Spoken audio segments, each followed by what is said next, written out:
Tell us what's been going on. I understand he's on the Eurostar coming back already. Yeah, he is. So it's a 45-minute closed meeting, which means without aid. So they had what seems to be quite an intimate conversation. Keir Starmer gave him Macron a Macron-branded Arsenal shirt. So it says Macron on the back, and Macron gave him a pair of Champs-Elysees cufflinks. So he wanted those all his life. I bet that's a dream come true. Some Champs-Elysees cufflinks, my goodness.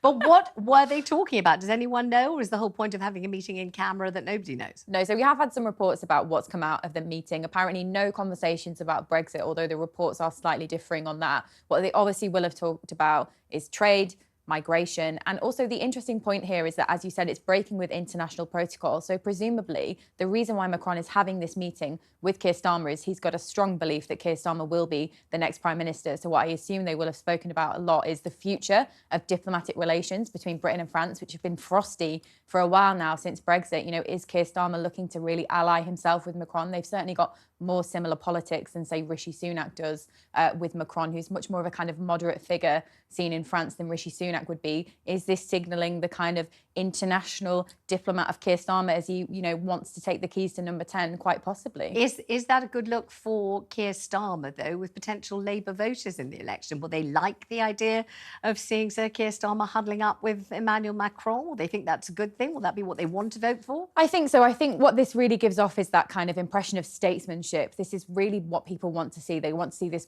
you know, Prime Minister in waiting with Keir Starmer. And I think by having these kind of casual, but also at the same time very formal, serious conversations with another head of state, it really elevates Keir Starmer's profile. Now, in terms of how Labour voters feel about Macron, certainly the voters that Labour is looking to secure in the next election, which is that centre, that middle ground that, you know, voted Conservative in the last election or didn't vote at all, will certainly probably be fans of Macron, and they'll be looking to kind of sweep in those softer Conservative voters who are turning away from the Conservative Party in droves at the moment. All right, let's bring in Dr. Paul Smith. Dr. Smith, what is Macron getting out of this, please?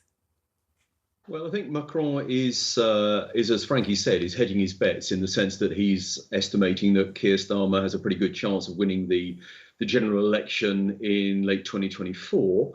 The point to Macron is to plain and simple, to improve Anglo-French relations, which have been on a pretty awful footing. Sunak has already begun to improve the relations, but under his predecessors, Boris Johnson and Liz Truss, they were awful.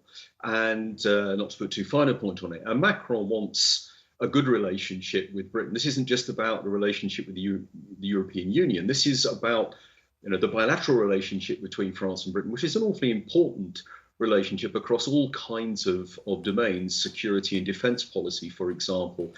So I think it's Macron. Macron's very keen on the idea of still pushing this idea that France is back. And, you know, that's really beginning to show. We've got the Pope visiting France recently. King Charles is going over later this week. The World Cup is going on, the Olympics and so forth. So part of this, if you're asking me what Macron's getting out of this, it's the idea that he's a world leader, but also that he's thinking about the future. That's very important to be demonstrated on his part. And Frankie, how's this going down at 10 Downing Street?